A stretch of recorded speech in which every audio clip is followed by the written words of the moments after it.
जिस्म का सौदा बदन का व्यापार किसने किया? जो नंगा हुआ उसने या उसने जिसने नंगा किया?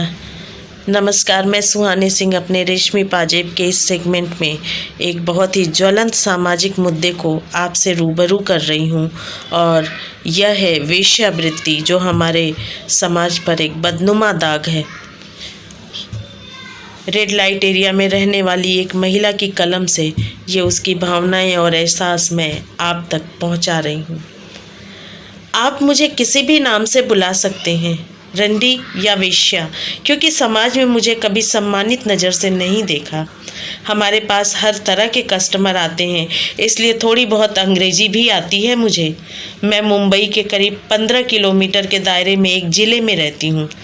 आप red light area near Mumbai शब्द डालकर सर्च करेंगे तो मेरा यह इलाका आसानी से मिल जाएगा। यहाँ पर करीब 800 महिलाएं इसी धंधे में लगी हैं। यूँ तो हम समाज से अलग थलग रहते हैं, पर हमें सबकी खबर रहती है। सर्जिकल स्ट्राइक से लेकर ईवीएम घोटाले तक, कश्मीर में पत्थरबाजी से लेकर नक्सली इलाके में औरतों के बलात्कार तक, आपके क्लीन कैरेक्टर वाले समाज में हमारे जीवन के बारे में जानने की बड़ी इच्छा होती है। जैसे कि हमारा अतीत क्या था, हम कैसे आए, हमारे बातचीत का लहजा क्या है, हमारा पहनावा, हमारा अछूत सा जीवन, हमारे कस्टमर और हमारे HIV मरीज होने का डर। सभी कुछ जानना चाहते हैं। कुछ लोगों को लगता है कि यह आसानी से पैसा कमाने का सबसे अच्छा तरीका है। लोगों को लगता है कि हम इस पेशे में स्वेच्छा से आए हैं। एक बात जानना चाहती हूँ, किसी भी साधारण स्त्री से आप पूछिए कि अगर कोई पुरुष आपको गलत नज़र से देखता है तो कितना गुस्सा आता है, वह कितना असहज महसूस करती है। तो अब ऐसी स्थिति में जब उसने आपको छुआ नहीं, सिर्फ देखा, आप असहज महसूस करती हैं, तो आप ये सोचिए कि हमें यह सब करके कैसे अच्छा लगता होगा। यह धारणा जानबूझकर बनाई गई कि यह पेशा अच्छे लगने की वजह से फल फूल रहा है। आपके सभ्य समाज ने यह मान्यता स्थापित कर दी है कि पुरुष हमारे शरीर को नोचने, तोड़ने और काटने का हक रखते हैं। इसलिए यह इजी मनी अर्निंग वाली मानसिकता बिल्कुल गलत है। इस पेशे में आने वाली लड़कियां अधिकतर मजबूर होती हैं, अशिक्षित होती हैं, उनका परिवार बेहद गरीब और लाचार होता है, उनका कोई सहारा नहीं होता है, लेकिन कोई उनका ही नज़दीकी दोस्त, रिश्तेदार, पड़ोसी, कभी कभी तो पति भी, वही उसकी मजबूरी का फ़ायदा उठाता है और पैसों के लिए ऐसे नर्क में धकेल देता है। मेरे साथ काम करने वाली कुछ लड़कियां तो रद्दी से भी सस्ते दामों में खरीदी गई हैं। आमतौर पर 14 से 15 साल की लड़की 2500 से लेकर 30,000 के बीच खरीदी जाती है। पिछले साल 2 बहनें, एक 16 साल और दूसरी 14 साल की, को सिर्फ 230 रुपये में खरीदा बेचा गया। 2 लड़कियों को 230 रुपये में बिक गई। अगर दोनों लड़कियों का कुल वजन 40 किलो भी था तो इसका मतलब 3 रुपये प्रति किलो। जरा याद करके बताइए, आपने पिछली बार रद्दी पेपर किस भाव में बेचा था? शुरुआत के दिनों में खरीद कर लाई गई लड़कियों को समझाने का काम हमें ही करना पड़ता है, पर कोई भी लड़की सिर्फ बात करने से नहीं मानती, फिर उसे खूब डराया जाता है।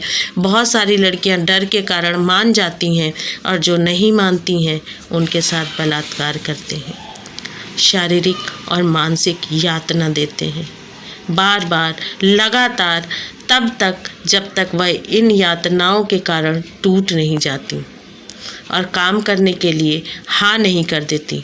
पर कुछ लड़कियां फिर भी नहीं मानती, तब उनको बलात्कार करने के बाद बेहद शारीरिक कष्ट दिए जाते हैं और उसी यंत्रणाओं के दौरान उनकी हत्या भी कर दी जाती है या लड़की स्वयं को ही मार लेती है। ऐसी लड़कियों की लाश नदी किनारे या जंगल में पड़ी मिल जाती है, जिन्हें लावारिस घोषित कर दिया जाता है। मैं स्वयं 18 साल से इस पेशे में हूँ। मैंने भी डर, भय और जख्मों को भोगा है। हर पल मौत से भी बदतर रहा। दूसरी लड़कियों को इस दलदल में धकेले जाते हुए देखा है और कुछ नहीं कर पाती। हम सिर्फ एक शरीर हैं। आपका साफ सुथरा समाज सब कुछ देखता है और अपने काम में लग जाता है। अब आइए बताती हूँ अपने ग्राहकों के बारे में। पहले हमारे ग्राहक मिडिल एज हुआ करते थे, पर अब नौजवान और यहाँ तक कि नाबालिग भी आते हैं। इस पेशे का एक विभत्स चेहरा यह भी है कि नाबालिग बहुत आक्रामक होते हैं। ये लड़के हमसे अलग अलग डिमांड करते हैं। वे इंटरनेट में जैसे दृश्य देखते हैं, उन्हें क्रूरता के साथ उसे अपनाते हैं। हमारे मना करने पर हिंसक हो जाते हैं, क्योंकि पैसा देकर मनमानी करना इनका अधिकार है। ये लड़के काफ़ी निर्दयी होते हैं, पर हमारे पास चुनाव की गुंजाइश नहीं होती।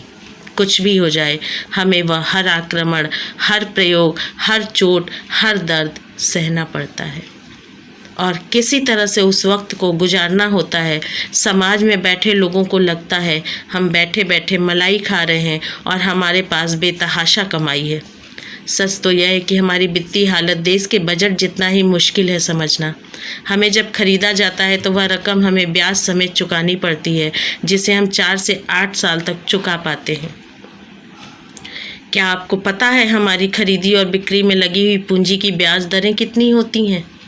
यह हमारा मालिक दलाल तय करता है। लड़की की उम्र, खरीद की रकम, उसके लुक्स, मध्यस्थ जिसमें पुलिस और मानव अधिकार वालों का हिस्सा है, हमारी वित्तीय हालत तय करते हैं। यह एक बड़ा सच है कि एक वेश्या को मिलने वाले पैसों से बहुत लोगों के घर भरते हैं, पर वह सभी लोग सभ्य समाज का हिस्सा बन जाते हैं और हम बदनाम गलियों की रोशनाई। शुरुआत के दिनों में हमें सिर्फ खाना और कपड़ा, मेकअप का कुछ सामान ही दिया जाता है। मुझे 1997 में 8,000 में ख़रीदा गया। शुरू के 5 साल तक मुझे कभी कुछ नहीं मिला, यानी कि 8,000 चुकाने के लिए मुझे 1,000 से ज़्यादा लोगों के साथ शारीरिक संबंध बनाना पड़ा, यानी प्रति कस्टमर मेरी लागत 8 रुपये थी। हालांकि अब समय बदल चुका है और आज लड़कियों को ग्राहकों से 100 से 150 रुपये मिल जाते हैं। आमतौर पर खुद का सौदा करने के लिए मजबूर एक लड़की महीने में 4 से 6,000 तक कमा लेती है। आप खुद सोच लीजिए कि इसमें उसका खर्च कैसे चलता होगा।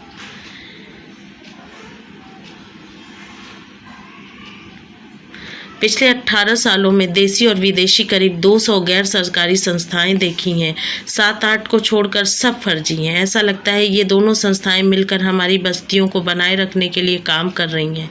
हमारे लिए ऐसे एनजीओ चंदा मांगते हैं, डॉक्यूमेंट्री पिक्चर बनाते हैं, पर वह सब हमारे पास कभी नहीं पहुंचते। अच्छी फिल्म बनने पर डायरेक्टर को और कलाकारों को पुरस्कार मिल जाता है और हम जहाँ के तहाँ फंसे रहते हैं। हम भी काम करना चाहते हैं, हम आलसी नहीं हैं, पर सच ये है कि हमको इस दलदल से कोई निकलने देना ही नहीं चाहता। ये समाज के ठेकेदार हम औरतों का जन्म 2 बार होता है, एक बार माँ के पेट से और दूसरी बार समाज में वेश्या के रूप से। हमारा सामाजिक जीवन आपके जैसा ही है। हम सब त्यौहार मनाते हैं, ईद, दिवाली, क्रिसमस। इसकी बहुत बड़ी वजह है कि हमारे पास सभी राज्यों, देश विदेश की लड़कियां काम करती हैं और हम आपस में मिल के रहते हैं। हमारी भाषा, धर्म, जाति अलग है, पर 18 साल से साथ रहते हुए हमने एक दूसरे को अपना लिया है। क्या आपने कभी सुना है ऐसे एरिया में कभी दंगे हुए हैं? जी नहीं, ये आपके सभ्य समाज में होता है। हम कभी मतभेद नहीं करते, क्योंकि हम एक दूसरे से दर्द के रिश्ते से जुड़े हैं। मुझे कभी कभी गर्व होता है वेश्या होने पर, क्योंकि हम में बहुत एकता है, प्यार है, ईमानदारी है, सद्भावना है, इंसानियत है। हमें दर्द और दर्द के होने का एहसास जिंदा है। पर जिस समाज से आप आते हैं, उस समाज में इन सारी संवेदनाओं के लिए कोई जगह नहीं है। इसलिए उस उत्कृष्ट समाज में हमारे लिए कोई जगह नहीं है, ना दिल में और ना समाज में। अगर मिला है तो घृणा, तिरस्कार, बात बात पर रंडी और वेश्या की गाली।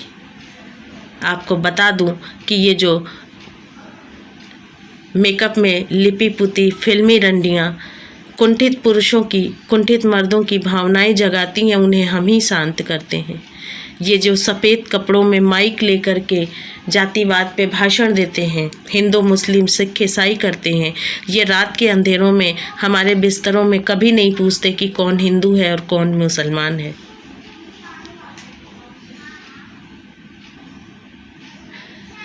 हमने यह पेशा जबरदस्त अपनी मर्जी से नहीं चुना है।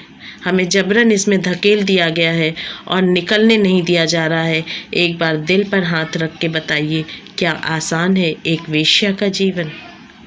आपके पास जवाब है पर शब्द नहीं, पर आप सोचिएगा ज़रूर एक बार।